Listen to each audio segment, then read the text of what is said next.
Muy buenos días, familia Fe Viva. Sean todos bienvenidos a un domingo más en la palabra del Señor. Nos alegramos, le contamos a todos los que están en transmisión que antes de esto tenemos un momento de oración y de alabanza al Señor en privado para no tener problemas con el copyright ni con todo este tema. Invitamos a todos a que compartan este video, que puedan, por favor, eh, mostrárselo a otros. La palabra edifica la vida y la idea de predicar la palabra es que muchos conozcan a Cristo. No es otro el propósito. El propósito es que Dios se ha manifestado para otras vidas y puedan venir a salvación. Ese es el propósito de hacer todo esto. No es por hombres, es por Dios, para que muchos sean salvos. Entonces los invitamos a compartir en las diferentes redes y que se dejes usar para que la gloria de Dios se manifieste. Me quedé un poco corto la semana pasada y me sigo quedando corto. O sea, aún hoy hablemos sobre las mujeres, de lo que habla Pablo en Corinto, en el libro de Corintios. Y, y como recordamos del domingo pasado, digamos, por qué Pablo le prohibía a las mujeres de Corinto el hablar en la congregación. Y recordamos que era por la cultura que mantenían en sus vidas.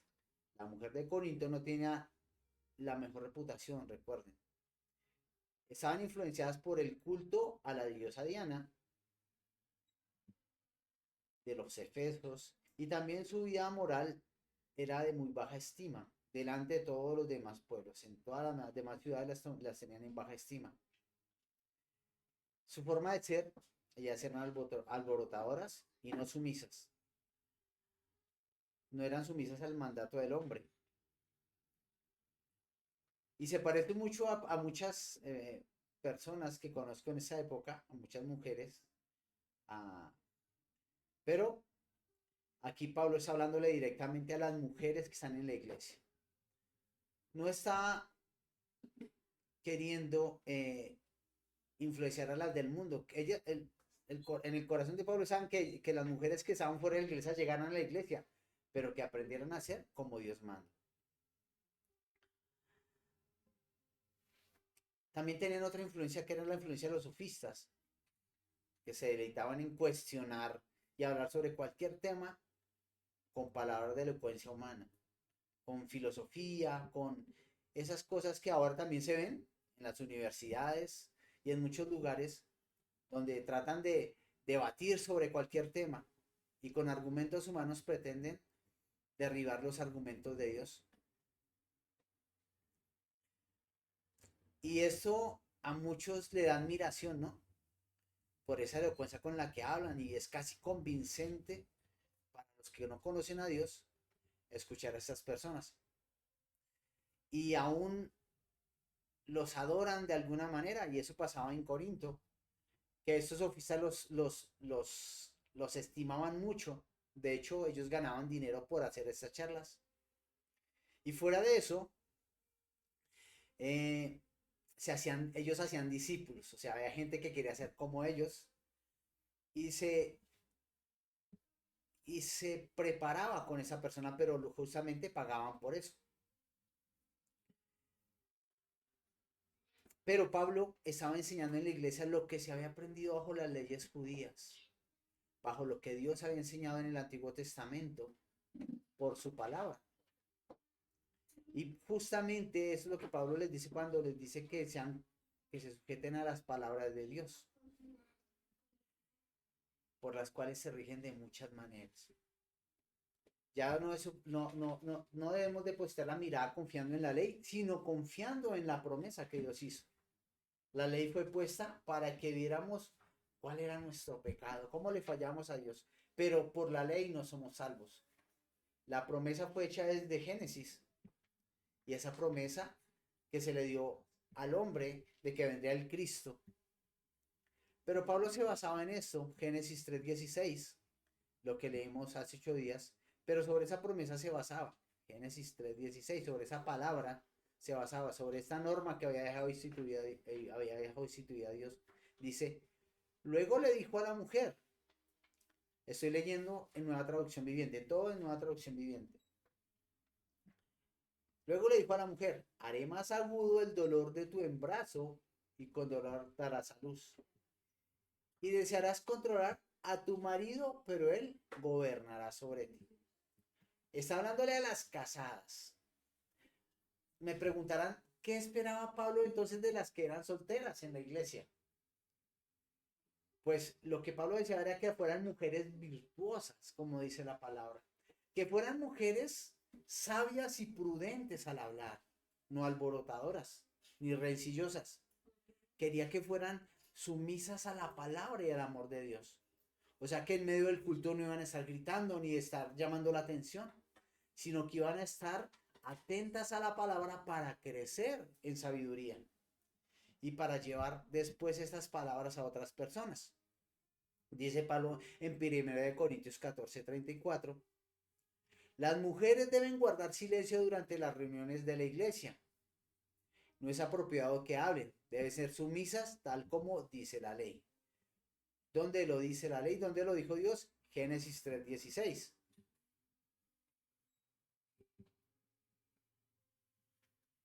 ¿Por qué se los dice a las de Corintios? Ya sabemos, por su forma de ser, por su forma de comportarse, ya que su actitud afrentaba directamente a Dios y a la autoridad de Dios. Ya que una mujer que habla con sabiduría y se sujeta a su esposo, no sería un estorbo, sino sería todo lo contrario, sería una bendición. Primero tomaría su lugar y sería muy respetuosa y sería respetada por su conocimiento. La sumisión no es algo que maltrata, es algo que exalta, ya que una mujer de Dios habla con respeto, primero por Dios y luego por su esposo. Podemos reconocer que una mujer de Dios es reconocida, no callada. Y Pablo mismo exalta a mujeres respetuosas y sabias. Y podemos verlo, por ejemplo, en Romanos 16:1. Pablo está llamando a las de Corinto a que sean respetuosas por la actitud. Porque si fueran sujetas a la palabra ellas mismas, simplemente guardarían silencio para aprender. Romanos 16:1 nos muestra a una persona, a una mujer que Pablo exalta. Dice Romanos 16:1, una traducción viviente.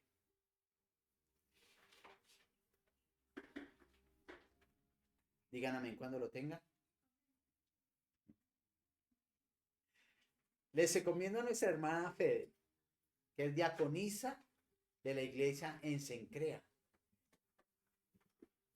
Les encomiendo, aquí no les siento que se calle la hermana Fede, porque es una mujer dedicada al servicio en la iglesia en Cencrea. Pablo le diría a esa mujer que se calle, que no demuestre lo que tiene de Dios con sus acciones. Un diácono es alguien que sirve, que atiende, que está en pos del otro. Pero Pablo en forma respetuosa la exalta, porque ella sirve por amor a Dios. ¿Ven? Muy contrario a lo que pasaba en Corinto. En Corinto todos gritaban y querían hacer, todos querían mostrarse. Pero la hermana Fede con su servicio quería mostrar a Dios. En Hechos de los Apóstoles 18:2, Pablo conoce a dos personas. Es una pareja. Dice la palabra, una traducción viviente. Hechos 18:2.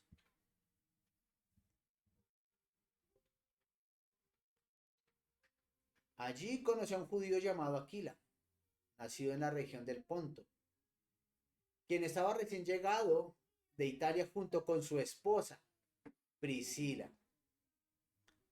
Habían salido de Italia cuando Claudio César deportó de Roma a todos los judíos. Aquí vemos el momento en que Pablo conoció a Aquila y a su esposa Priscila. Esta pareja era de un gran testimonio. Y hablando de mujeres, aquí Priscila nos muestra un gran testimonio de vivir en la sabiduría de Dios. Porque andaba sujeta a su esposo, andaba en equipo con su esposo, andaban en complemento uno con otro. Pero Pablo no es solamente el momento donde ellos aparecen en la palabra.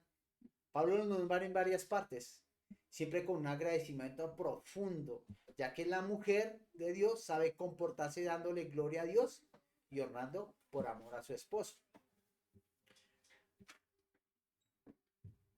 Aquí vemos algo que hacen ellos dos, pero quiero destacar la participación de la mujer en esta acción. Hechos 18, 24, 26.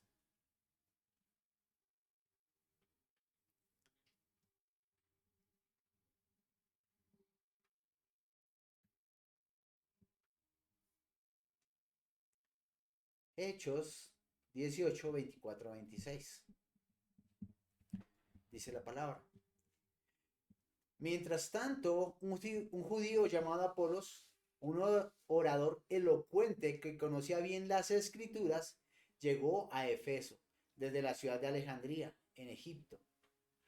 Había recibido enseñanzas en el camino del Señor y les enseñó a otros acerca de Jesús con espíritu entusiasta. ¿Con qué? Espíritu entusiasta. O sea, tenía ánimo, tenía fe de predicar de Cristo y con precisión. ¿A qué se refiere la precisión? A la sabiduría que tenía en la palabra de Dios. Era acertado en sus comentarios. Sin embargo, él solo sabía acerca del bautismo de Juan. Él llegó a entender hasta cuando fue enviado Juan a abrir el camino llamado al arrepentimiento. Cuando Priscila y Aquila lo escucharon predicar con valentía en la sinagoga, que no era ningún lugar, la sinagoga era uno de los lugares más tremendos para predicar porque tenías que saber mucha palabra. Estás enfrentado con los sabios de la palabra, con los que conocían la ley a profundidad. Pero él allí predicó con valentía y con precisión, dice aquí el escritor de Hechos. Dice que Priscila y Aquila lo llevaron aparte y le explicaron el camino de Dios con aún más precisión. Porque cuando uno conoce la palabra, tiene un amor por Dios y se manifiesta cuando uno lo predica. Pero aquí él solo había llegado hasta el arrepentimiento, el bautismo en agua. Y ellos lo llevaron aparte y le predicaron. Y allí estaba Priscila, hablándole sobre el camino de Dios, más precisamente de Jesucristo. ¿De quién era el Cristo? De que ya había venido y que ya había estado entre nosotros. Priscila estaba junto a su esposo, pero ellos dos guiaron a Apolos, lo guiaron. Había una mujer guiando a un hombre, pero estaba junto a su esposo, haciendo y llevando el evangelio a este hombre. Aquí la cuestión es que la palabra dice que ellos los dos le aclararon a Apolo lo que no conocía sobre Cristo y sobre su obra. Esta mujer era una mujer de testimonio y conocedora de Cristo.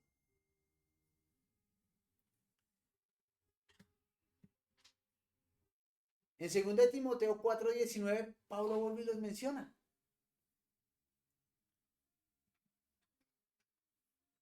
2 Timoteo 4:19. Dale mis saludos a Priscila y a Aquila y a los que viven en la casa de Onesíforo.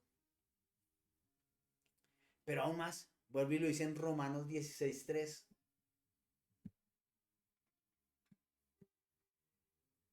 Den mis saludos a Priscila y a Aquila, mis colaboradores en el ministerio de Cristo Jesús. No que no puedan hacer nada, no que no puedan ser mencionadas, deben ser conocedoras de la palabra y mujeres respetuosas para la gloria de Dios. Yo no creo que Pablo dejara de enseñarle la palabra a estas mujeres. Él se gozaba en enseñarles porque ya recibían y ponían en obra la palabra. No creo que no le respondiera a Priscila una pregunta, ni creo que no la escuchara hablar. En Corinto, él se refería a esas rencillas que habían en el oído de todos y que maltrataban la comunión de la iglesia, porque afectaba el hecho de que todos decían creer en Dios, pero se comportaban como gente de afuera del mundo. Se comportaban con peleas, con discordias, queriendo ser uno más que el otro. Y aquí Pablo nos muestra que hay mujeres que son sabias. No son pastoras, pero son mujeres que se someten a Dios, que se sujetan a la palabra y al mandato de Dios. Pero aún hay más mujeres. Romanos 16:12. Romanos 16:12 dice Pablo: den mis saludos a Trifena y Trifosa, obreras del Señor, a la amada Pérsida, quien trabajó tanto para el Señor. Los nombres eran raros en esa época, pero ahorita vienen en otra época donde van a ser más raros. Pero aquí se refiere a estas tres mujeres, Trifena y Trifosa, obreras del Señor, y a la amada Pérsida, quien ha trabajado tanto para el Señor. Una mujer de Dios es obrera de Dios. Una mujer de Dios se dedica a la obra, se dedica a ayudar a otros, se dedica a promulgar el evangelio. Mujeres sabias y obedientes al Señor, buenas obreras y de testimonio en la obra para glorificar a Dios.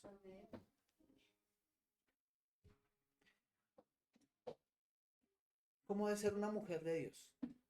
Sumisa y sujeta a la palabra, pero también amorosa con su esposo. Pero continuamos lo que dice Pablo en 1 Corintios 14:37. Y esto afirma por qué es sumisa, por qué es sujeta y por qué pone a Dios en su lugar y a su esposo también. Dice la palabra: si alguien afirma ser profeta o piensa que es espiritual, debería conocer que lo que digo es un mandato del Señor mismo. Si alguien afirma ser profeta o piensa que es espiritual, debería reconocer que lo que digo es un mandato del Señor mismo. ¿Por qué es un mandato del Señor mismo? ¿Dónde está que lo dice Dios? Dígalo conmigo. Génesis 3:16. Dios mismo le dijo a la mujer que fuera así. Dios le dejó esa orden a la mujer. El ser espiritual no se trata de creer que soy espiritual. O sea, yo no soy espiritual porque yo soy espiritual, porque yo lo digo. Haciendo ejercicios de yoga o queriendo tranquilizar el espíritu, comportándome bien con los demás, calmando angustias, calmando el pecado, haciendo cosas buenas. Hay personas que viven bien, son buenas personas. No les gusta que maltraten a ningún ser vivo. Ahora hay una moda en esta época que hay gente que no le gusta que maten ni a los ratones, ni a las ratas, a nadie. O sea, ningún ser vivo debe ser maltratado. Y los he visto. Pero eso no es ser espiritual. Eso es ser humanista. El vivir en el espíritu es tener una vida dependiente de Dios. Tener un estudio profundo de la palabra, porque lo que más anhela un ser espiritual es escuchar a Dios en su palabra, en la palabra que Él dejó determinada. No en estudios de estrellas o cosas así. Es en la combinación de la palabra con una vida de oración que se sujeta a Dios. Allí es donde somos guiados al arrepentimiento porque comenzamos a conocer hacia adentro nuestros pecados. Y somos llamados a tener una vida que se da a los demás, una vida de colaboración a los demás, una vida de ayuda a los demás. Mirar hacia adentro de nuestro pecado y ayudar hacia afuera para que otros conozcan de Dios. No para gobernar a los demás, no señores, sino para ayudar, confiando en que Dios se manifiesta sobre otras vidas y que nos usa como instrumentos en sus manos. Lo hacemos por fe, por esperanza y por amor.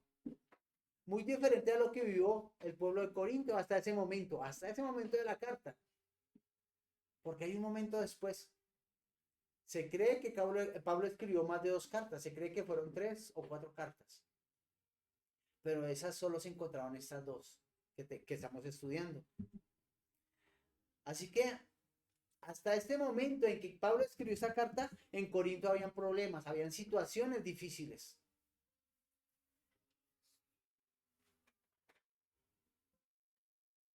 Habían pocos que conocían de la palabra y que le escribieron a Pablo, mostrándole el problema que habían con muchos. Muchos que parecían cristianos al exterior, pero internamente no lo eran. ¿Por qué? Porque ellos querían que los vieran a ellos, no a Dios. Un cristiano debe permitir que vean a Dios en su vida, por su testimonio y por su fe. Aquí no cabe la vanidad, como ya lo hemos dicho muchas veces, no cabe la elocuencia, porque muchas veces la elocuencia muestra más lo que hay en nuestra carne que lo que hay en la palabra, más de lo que hay en Dios en nosotros. ¿Qué muestra Dios en nuestras vidas? Nuestros hechos, el ayudar al otro, el controlarnos cuando queremos pecar, el no molestarnos porque sabemos que el otro no conoce a Dios, el permitir que Dios se muestre cuando le podamos dar al pan al que está hambriento, o le podamos dar una prenda de vestir al que está desnudo, cuando estamos apoyando al que está en la familia y necesita algo. Así que hasta aquí Pablo nos muestra que el ser espiritual nos lleva a conocer la palabra, y el conocer la palabra nos lleva a ser bendición para otros, amando a Dios sobre todas las cosas y a nuestro prójimo como a nosotros mismos. Así que iniciamos el capítulo 15 de Primera de Corintios. Dice Corintios 15, 1 al 11. Ahora, amados hermanos, permítame recordarles la buena noticia que ya les prediqué. En ese entonces la recibieron con gusto y todavía permanecen firmes en ella. Esa es la buena noticia que los salva si ustedes siguen creyendo el mensaje que les prediqué, a menos que hayan creído algo que desde el principio nunca fue cierto. Yo les transmití a ustedes lo más importante y lo que se había transmitido a mí también. Cristo murió por nuestros pecados, tal como dicen las Escrituras. Fue enterrado y al tercer día fue levantado de los muertos, tal como dicen las Escrituras. Lo vio Pedro y luego lo vieron los 12. Más tarde lo vieron más de 500 de sus seguidores a la vez, la mayoría de los cuales todavía viven, aunque algunos ya murieron. Luego lo vio Santiago y después lo vieron todos los apóstoles. Por último, como si hubiera nacido en un tiempo que no me correspondía, también lo vi yo. Pues soy el más insignificante de todos los apóstoles. De hecho, ni siquiera soy digno de ser llamado apóstol, después de haber perseguido a la iglesia de Dios, como lo hice. Sin embargo, lo que ahora soy, todo se debe a que Dios derramó su favor especial sobre mí. Y no sin resultados, pues he trabajado mucho más que cualquiera de los otros apóstoles. Pero no fui yo, sino Dios quien obraba a través de mí por su gracia. Así que no importa si predico yo o predican ellos, porque todos predicamos el mismo mensaje que ustedes ya han creído. Pablo predica el mismo mensaje que predicaron los profetas.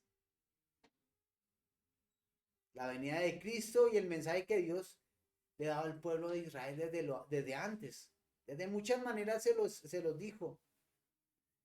Aunque eran hacedores de la ley, no tenían fe puesta en la promesa. Ellos hacían la ley porque creían que la ley los iba a salvar, pero no era así. La ley solo fue dada para que conocieran sus pecados, pero la promesa estaba puesta en Cristo. Ese Cristo que les mostraría el reino de los cielos, ese Cristo que anunciaría el reino de los cielos. Ellos esperaban que viniera ya el rey poderoso que los entronaría, pero no, porque desde antes, desde Abraham, Dios les había prometido que toda la descendencia de Abraham sería salva y que a través de él vendría el Salvador. Así que la ley no era la que traía la salvación, era ese Hijo de Dios que vendría a traer la salvación a toda la humanidad. En 1 Corintios 15, 1 al 2,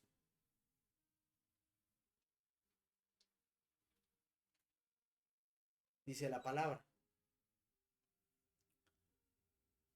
ahora, amados hermanos, permítame recordarles la buena noticia que ya les prediqué. En ese entonces la recibieron con gusto y todavía permanecen firmes en ella. Esa es la buena noticia que los salva si ustedes siguen creyendo el mensaje que les prediqué. A menos que hayan creído algo que desde un principio nunca fue cierto. ¿Sí creyeron? ¿No creyeron? ¿Por qué están ahí en la iglesia? Dice Pablo, se mantienen firmes porque están en la iglesia. Pero ¿cuál era el propósito de estar en la iglesia? ¿Que los vieran o crecer en Cristo? Poder conocer a Cristo. ¿Cuál era el propósito? ¿Cuál es tu propósito en la iglesia? La importancia de estudiar la palabra nos lleva a conocer los hechos verídicos vividos por Jesús. Y hay un ejemplo de lo que predicaron voy a traer solo un ejemplo, de lo que predicaron los profetas en el Antiguo Testamento, de donde dice Pablo que sacaron esto. Isaías 53. Para saber esto tenían que ir hasta el Antiguo Testamento y aprender de la palabra. Dice la palabra. Isaías 53. ¿Quién ha creído nuestro mensaje? ¿A quién ha revelado el Señor su brazo poderoso? Mi siervo creció en la presencia del Señor como un tierno brote verde, como raíz en tierra seca. No había nada hermoso ni majestuoso en su aspecto, nada que nos atrajera hacia él. Fue despreciado y rechazado, hombre de dolores, conocedor del dolor más profundo. Nosotros le dimos la espalda y desviamos la mirada. Fue despreciado y no nos importó. Sin embargo, fueron nuestras debilidades las que él cargó. Fueron nuestros dolores los que lo agobiaron. Y pensamos que sus dificultades eran un castigo de Dios. Un castigo por sus propios pecados. Pero él fue traspasado por nuestras rebeliones y aplazado por nuestros pecados.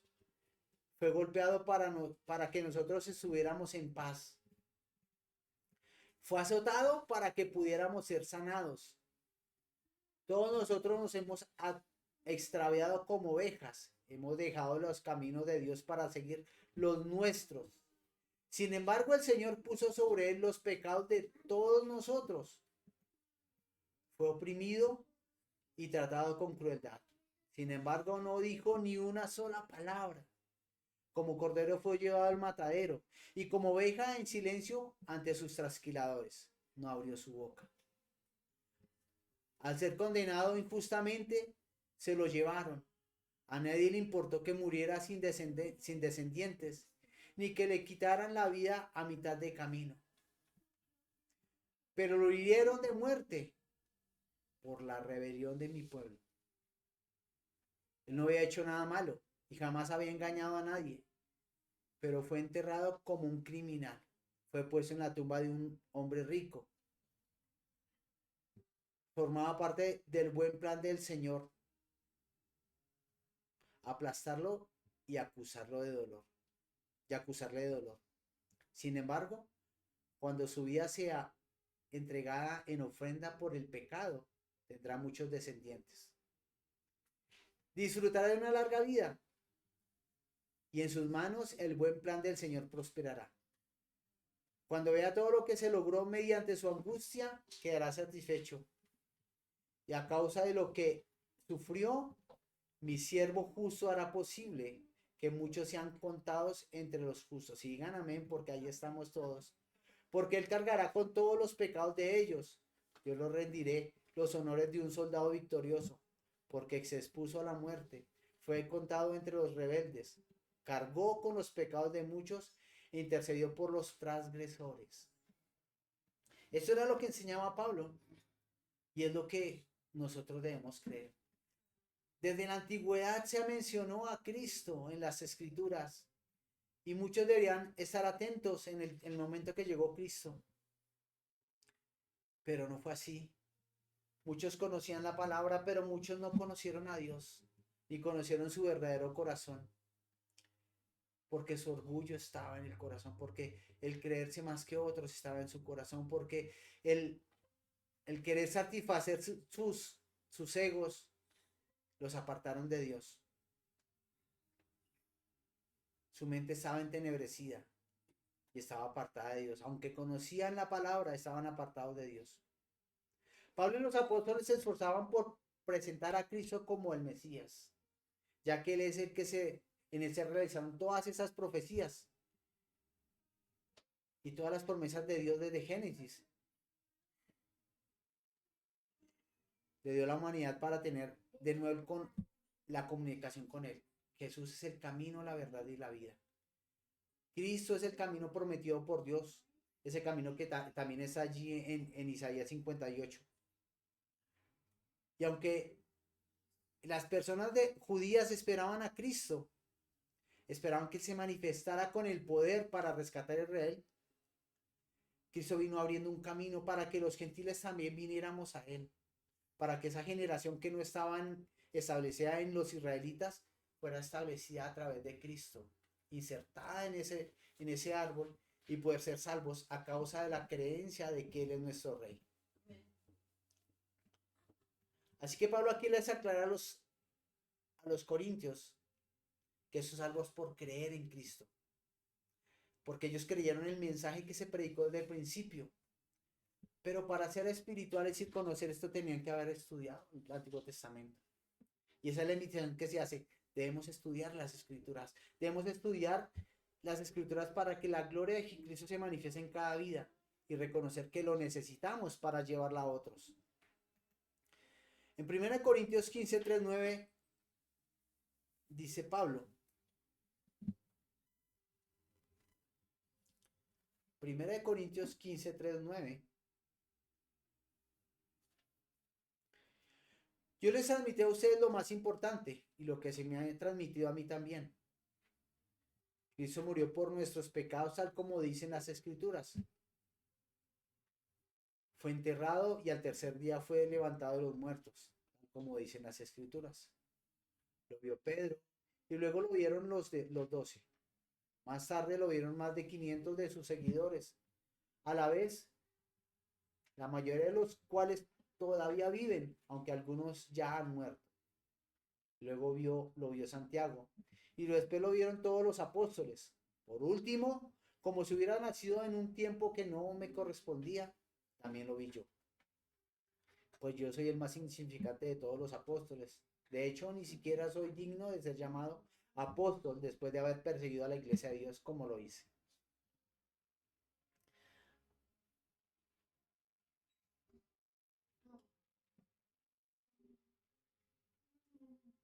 ¿Qué debe compartir un cristiano? La obra de Cristo en la cruz. Y aquí Pablo lo manifiesta, pero lo mejor es que da testimonio de todos los que vieron a Jesús después de la crucifixión. A esa parte es tan, o sea, uno dice, ¿cómo pudo ser? Muchos dirán, no, están locos, es una historia, como lo hacían pretendían los, los líderes religiosos de Israel que fuera. No digan lo que pasó, digan que los suyos vinieron a retirarlo. Pero Jesús se encargó de mostrarse a tantas personas que es casi inevitable poder creerlo. porque fueron muchos, se apareció a muchas personas y se manifestó. Muchos fueron testigos, pero en nuestras vidas se manifestó de otra manera, porque al creer en Cristo nos dio la promesa del Espíritu Santo. Y esas arras hicieron que nuestras vidas fueran cambiadas por su presencia. Allí todos los que creyeron fueron transformados ahora por esa promesa que Jesús les dio cuando fuera al cielo, que ahora vendría el Espíritu Santo. Y ahora se manifestaría a todos los que creyeran en él. Y nosotros fuimos transformados por su presencia en nuestras vidas. Nosotros fuimos transformados para que su gloria se manifestara. Fuimos llamados a arrepentimiento y nuestra vida cambió por completo. Porque entonces éramos como los de Corintio, andábamos en orgullo, andábamos en vanidad, andábamos en nuestras fuerzas, andábamos en nuestros deseos, en nuestros placeres. Pero ahora nuestra vida fue llamada arrepentimiento y ahora caminamos en el amor de Dios. Ahora caminamos por fe para ayudar a otros, por fe para ser usados por Dios en la obra, para que muchos sean transformados y vengan a salvación. Ese es el propósito de la iglesia. Así que nuestro testimonio son nuestros hechos. Nuestro testimonio es nuestra forma de comportarnos delante de los demás, en nuestro trabajo, en nuestra vida cotidiana, con nuestros vecinos, con todos los que nos rodean. Nuestro testimonio es lo que somos. Cristo en nosotros, palabra de vida. Cristo en nosotros, aliento para otros. Cristo en nosotros, pan para comer, alimento para vida de otros. Cristo en nosotros, que su gloria se manifieste. Así que, si somos cristianos, pero nuestra vida no se manifiesta a Él, hay algo que está mal. Debemos mirar hacia adentro, como en Corinto. Deben mirar hacia adentro. La exhortación de Pablo es: miran hacia adentro de ustedes. ¿Realmente conocen a Dios? Veamos hacia adentro. ¿Realmente conocemos a ese Dios maravilloso? ¿Realmente conocimos su gran amor con el cual nos envió a Cristo para que muriera por nuestros pecados? Y enfoquémonos en conocer más a Cristo a través de la palabra, a través de esos momentos de intimidad, a través de la oración en la iglesia, a través de esos momentos de comunión, a través de lo que Él nos muestra. Cristo es personal, la salvación es personal y Él se va a manifestar a cada uno con grandes cosas.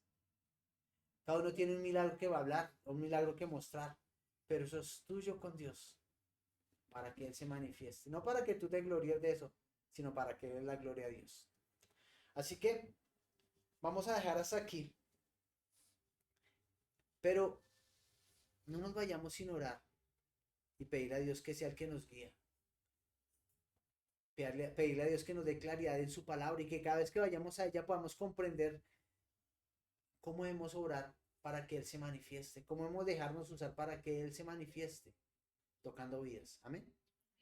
Señor, hoy te damos gracias por tu presencia. Hoy bendecimos tu nombre, Padre. Y te adoramos, Señor, con todo nuestro corazón. Nuestro deseo está en ti, Señor.